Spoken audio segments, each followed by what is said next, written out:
नमस्कार दोस्तों, मैं विकास शर्मा। मेरे इस YouTube चैनल एस्ट्रोलॉजिकल फैक्ट्स में आप सभी का स्वागत करता हूं। दोस्तों, आज एक नए टॉपिक के साथ फिर आपके सामने। और आज का जो टॉपिक है दोस्तों बहुत ही इंपॉर्टेंट है। अगर आपने ये टॉपिक को समझ लिया, एस्ट्रोलॉजी में आपने 25% बात को आप समझ जाएंगे। ये इतना इंपॉर्टेंट टॉपिक है और बहुत ही सिंपलेस्ट वे में मैं आपको बताने जा रहा हूँ। बहुत ध्यान से इस वीडियो को देखिएगा और प्लीज जो कुछ भी मैं आपको बता रहा हूं उसको नोट डाउन कर लीजिएगा। देखिए, चार्ट के बारे में मैंने आपको पहले वीडियोस में मैंने काफी बार बता दिया। एक बार छोटा सा रिकैप, एक बार छोटा सा फिर मैं आपको बताने जा रहा हूं समझने के लिए। देखिए, ये चार्ट इस तरीके का आपके सामने आता है। आप लोगों के पास अपनी अपनी कुंडलियां भी होंगी, आपने देखी होंगी। इस तरीके का चार्ट होता है। मैंने आपको बताया था कि चार्ट की जो स्टार्टिंग होती है वो यहां से होती है। ये फर्स्ट हाउस है, ये सबसे पहला घर है और सबसे इंपॉर्टेंट हाउस होता है दोस्तों। ये फिक्स होते हैं, जितने भी घर हैं ये फिक्स होते हैं। इसमें कुछ भी नंबर आएंगे, राशियां अलग अलग हो सकती हैं, इनमें लिखी हुई अलग अलग नंबर की राशि हो सकती है, बट हाउस हमेशा ये पहला घर है तो ये पहला ही घर होगा। ये मैं आपको पहले ही बता चुका हूं, एक बार फिर आपके सामने बता रहा हूं। अगर ये फर्स्ट हाउस है दोस्तों तो ये फर्स्ट हाउस ही रहेगा, इसमें कोई भी नंबर लिखा हो। हाउस की जो काउंटिंग शुरू होगी, घर की जो काउंटिंग शुरू होती है वो यहीं से ही शुरू होती है। यहां से हम दूसरे घर पे जाते हैं। ये सेकंड हाउस है, कुछ भी नंबर लिखा हो इसमें, बट हाउस की बात करेंगे तो सेकंड हाउस यही रहने वाला है। सिमिलरली ये थर्ड हाउस है, ये फोर्थ, ये फिफ्थ, ये six, seventh, 8, 9, 10, 11 and 12। These houses are fixed. कोई भी नंबर इसके अंदर हो, हमें हाउसेस को ध्यान रखना है। दीज आर इंटायरली फिक्स्ड, हमेशा फिक्स रहने वाले हैं। राशि इसके अंदर जो भी लिखा होगा, जो भी नंबर होगा, अपार्ट फ्रॉम दैट ये जो हाउसेस हैं ये अपनी जगह से नहीं हिलते हैं। ये हाउसेस यही है। पहला हाउसेस यही कहलाएगा, सातवां हाउसेस ये वाला कहलाएगा, 12वां घर हमेशा यही होगा। समझ गए आप लोग? क्लियर है? अब आ जाइए, जिस तरीके से ये हाउसेस फिक्स्ड होते हैं दोस्तों, उसी तरीके से इनके जो कारक होते हैं, इंडिकेटर्स होते हैं, ये भी फिक्स्ड होते हैं। ये मैं पहले आपको अगले वीडियो में एडवांस एस्ट्रोलॉजी के अंदर जब हम चलेंगे, चार्ट एनालाइज करने पर आएंगे, तब मैं ये बताऊंगा आपको। बट समझने के लिए मैं आपको बता रहा हूं। ये ऐसे समझिए जैसे कि कोई मकान है और मकान के अंदर आपने वो रेंट पे दिया है मकान, तो कुछ समय के लिए जो लोग रेंट पर रहने आए हैं वो उस मकान के ऑनर हो जाते हैं। बट जो उसका प्राइम ऑनर होता है वो हमेशा वही होता है जिसके नाम में वो मकान होता है, जिसके नाम में उस मकान की रजिस्ट्री होती है। Is it clear? एग्जाम्पल देके मैं आपको बताता हूं, इसको थोड़ा सा समझिएगा। जैसे ये पहला घर है दोस्तों, तो मैंने बताया था ये फर्स्ट हाउस है। इस फर्स्ट हाउस में कोई भी नंबर की राशि हो सकती है, लेकिन इसका जो ऑनर है, जो इसको हमेशा रूल करेगा, वो हमेशा इसका फिक्स होगा। जो राशियां होंगी वो किराएदार होंगे, यहाँ पे वो टेनेंट्स होंगे जो इसमें आके रहेंगे इस घर में, वो टेम्परेरी होंगे। मैंने बताया ना, हाउस फिक्स्ड होते हैं, बट इसमें कोई भी राशि हो सकती है लिखी हुई। Is it clear? इसमें 5 नंबर की राशि भी हो सकती है, इसमें 1 नंबर की भी हो सकती है, इसमें 10 नंबर की भी हो सकती है, इसमें 12, इसमें 7, इसमें 8, कुछ भी नंबर की राशि हो सकती है, बट हाउस यही रहने वाला है। यानी टेनेंट्स बदलते रहेंगे, बट जो लैंडलॉर्ड है वो फिक्स्ड है। लैंडलॉर्ड क्या है? इस पहले घर का जो लैंडलॉर्ड है वो है सूर्य, सन। इसको आप नोट डाउन। तो दोस्तों, मैंने जो आपको एग्जांपल बताया बहुत ही सिंपल है, समझना इसको इस तरीके से है कि ये जो घर है, इस घर के अंदर इसका लैंडलॉर्ड है और लैंडलॉर्ड ने ये घर रेंट पे दे दिया। जो टेनेंट्स आएंगे अलग अलग होंगे, लेकिन लैंडलॉर्ड हमेशा वही रहेगा, वो बदलने वाला नहीं है। तो जो बदलने वाला नहीं है, जो लैंडलॉर्ड है, वो है सूर्य। जो पहले घर का जो मालिक है वो है सूर्य, ये फिक्स है, मालिक है इसको। जब भी हम इस घर को स्टडी करेंगे, सबसे लास्ट में इसको देखते हैं, सन को हम एनालाइज करेंगे, सन की क्या स्ट्रेंथ है, क्या वीकनेस है। आप समझ गए?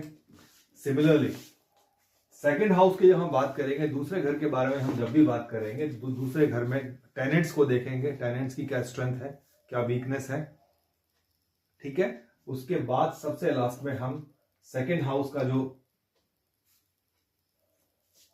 फिक्स लॉर्ड है हम उसको देखेंगे। सेकंड लॉर्ड का जो हाउस का जो फिक्स लॉर्ड है वो है जुपिटर, राइट। सेकंड हाउस का जो फिक्स लॉर्ड है वो जुपिटर है। उसी प्रकार जो थर्ड हाउस का फिक्स लॉर्ड है वो है मंगल। यहां पर नए नए टेनेंट्स आएंगे, लेकिन जो इसका ओरिजिनल मालिक है, ऑनर है, वो कौन है? मार्स। सिमिलरली जो फोर्थ हाउस है, फोर्थ हाउस का जो ऑनर रहेगा, कारगर रहेगा, फिक्स्ड कारगर रहेगा, जिसको हम फिक्स कारक कहते हैं, वो कौन है? वो है चंद्रमा। हम चंद्रमा को स्टडी करेंगे सबसे लास्ट में, जब हम फोर्थ हाउस के बारे में जानेंगे तो फोर्थ हाउस के इस फिक्स लॉर्ड को हम स्टडी करेंगे। वेरी इंपॉर्टेंट, आप ध्यान से समझिएगा जो मैं बता रहा हूं। तो इसके दो इंडिकेटर्स हैं, बल्कि 3 इंडिकेटर्स हैं, वो मैं आपको बता देता हूं। जब एक चंद्रमा, एक शुक्र और एक बुध, ये 3 इंडिकेटर है। चंद्रमा और एक बुध और एक शुक्र। फोर्थ हाउस के लिए 3 अलग अलग इंडिकेटर्स हैं। मैं जब आगे आपको बताऊंगा ये 3 अलग अलग इंडिकेटर्स क्यों है, 3 ऑनर क्यों रखे गए हैं इसके लिए, ये मैं आपको आगे बताऊंगा। इन शॉर्ट बता देता हूं। जब हम अपनी माँ के बारे में देखेंगे तो हम चंद्रमा से देखेंगे। जब हम अपने वाहन, अपने पशुओं के बारे में देखेंगे तो शुक्र से देखेंगे, ठीक है। और जब हम अपनी विद्या के बारे में देखेंगे, बुद्धि के बारे में देखेंगे, तो हम मरक्यूरी को देखेंगे। इसलिए ये 3 इस घर के मालिक बताए गए हैं, है ना। बट इन जनरल इस घर का मालिक जो है चंद्रमा है। आपने समझा? इसी प्रकार जो 5वां घर है, ये 5th हाउस है, इसका जो परमानेंट लॉर्ड है वो कौन है? जुपिटर, बृहस्पति, गुरु बृहस्पति। ठीक है दोस्तों, ये मैंने यहां लिख दिया है। यहाँ पे जो छठा घर है, जो 6th हाउस है, उसके 2 इंडिकेटर्स हैं, 2 फिक्स्ड कार का है। एक है सैटर्न, शनि, और एक है मंगल। उसी प्रकार दोस्तों जब हम 7th हाउस की बात करते हैं तो 7th हाउस के 2 इंडिकेटर्स हैं, क्योंकि 7th हाउस हमारे स्पाउस को रिप्रेजेंट करता है। अगर ये जातक पुरुष है, ये किसी मेल की कुंडली है, तो उसके स्पाउस के बारे में जानने के लिए हम शुक्र को इंडिकेटर लेते हैं, वीनस को। और अगर ये किसी फीमेल की कुंडली है, किसी स्त्री जातक की कुंडली है, तो उसके स्पाउस को जानने के लिए हम जुपिटर की बात करेंगे। तो इसके 2 इंडिकेटर्स मैंने बताए। इन जनरल इंडिकेटर इसका शुक्र है, वीनस है। अगर पुरुष की कुंडली है तो वीनस है, और अगर स्त्री की कुंडली है तो हम जुपिटर को इसका फिक्स कारक लेते हैं, फिक्स इंडिकेटर लेते हैं। उसी प्रकार जो 8वां घर है, 8वें घर का जो इंडिकेटर है ये है सैटर्न, शनिदेव, जो 8वां घर आयु स्थान है। ठीक है, मैंने आपको स्थान के बारे में बता दिया। ये इसको तनु भाव कहते हैं पहले घर को, और दूसरे घर को हम धन भाव कहते हैं, और तीसरे घर को हम पुरुषार्थ का भाव कहते हैं। चतुर्थ भाव जो है सुख का भाव है। पंचम भाव जो है विद्या बुद्धि का भाव है। छठा भाव हमारे शत्रुओं का भाव है। 7वां भाव हमारा स्त्री का भाव है या पुरुष का भाव है। 8वां जो हमारी आयु का स्थान है। उसी प्रकार 9वां जो है धर्म स्थान है, हमारा भाग्य स्थान है। तो इसके इंडिकेटर्स कौन है? इसके इंडिकेटर्स हैं जुपिटर, गुरु बृहस्पति और सूर्य। ये 2 इंडिकेटर्स हैं, इसके फिक्स इंडिकेटर्स हैं।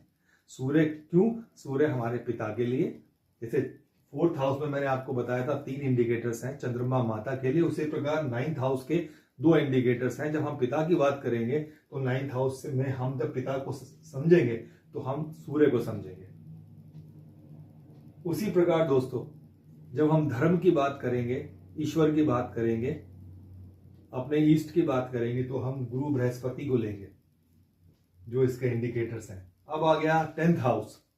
10th हाउस हमारे कर्म से जुड़ा हुआ भाग है, इसको कर्म भाव कहते हैं। इसके बहुत सारे इंडिकेटर्स हैं, मैं आपको बता देता हूं। इसका सबसे पहला इंडिकेटर्स है, जब हम नौकरी की बात करते हैं तो शनि इंडिकेटर बनता है। जब हम व्यापार की बात करते हैं तो बुध इंडिकेटर बनता है। जब हम अच्छे किसी धर्म से रिलेटेड कोई कार्य करते हैं, ऐसा कर्म करते हैं जिससे धर्म जुड़ा हो, तो बृहस्पति इसका कारक है। और अगर हम सरकारी नौकरी की बात करते हैं, जो सरकार के द्वारा हम दी गई नौकरी होती है, जिसमें सरकार हमारी मालिक होती है, गवर्नमेंट की हम नौकरी करते हैं, तो हम सूर्य की इसके अंदर लेते हैं। तो इतने सारे इंडिकेटर्स आते हैं 10th हाउस के लिए। 11th हाउस जो हमारी आय से जुड़ा हुआ, हमारा इनकम से जुड़ा हुआ है, सोर्स है, हम उसका इंडिकेटर है गुरु बृहस्पति। ये हमारे बड़े भाई बहन का भी घर है, इसलिए बड़े भाई बहन को भी हम गुरु ही उसका फिक्स इंडिकेटर्स है दोस्तों। और 12वां स्थान हमारे एक्सपेंस का स्थान है, व्यय भाव कहते हैं, खर्चे का स्थान है, और इसका और मोक्ष का स्थान है। सबसे बड़ी बात, इन जनरल ये मोक्ष का स्थान है, यानी जर्नी यहां से शुरू की थी हमने, और इवोल्यूशन होते होते होते हमारा एंड ऑफ द लाइफ हो गया, तो वो मोक्ष हो गया। आफ्टर लाइफ जो जिंदगी होती है, जीवन होता है, वो मोक्ष कहलाता है। तो मोक्ष का भाव है, इसके जो इंडिकेटर्स हैं, इसके जो फिक्स्ड कारक हैं, वो सैटर्न है, शनि भगवान है। तो आपने ये समझा, मैंने बहुत ही सरल तरीके से आपको बताने का प्रयास किया है। अगर आप यहां तक आज समझ गए हैं तो एस्ट्रोलॉजी का जो बेसिक पार्ट है उसका 25% आप लोगों ने समझ लिया। It is that simple.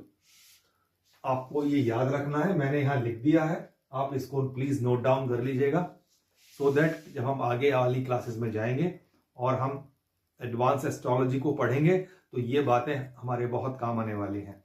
उम्मीद करता हूं दोस्तों आज मेरे द्वारा दी गई जानकारी आपको बहुत अच्छी लगी होगी।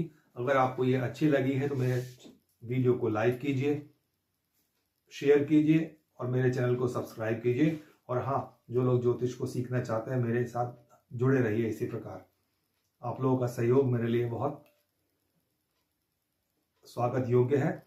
चलिए मिलता हूं एक अगले टॉपिक के साथ एक नए वीडियो में, तब तक के लिए नमस्कार।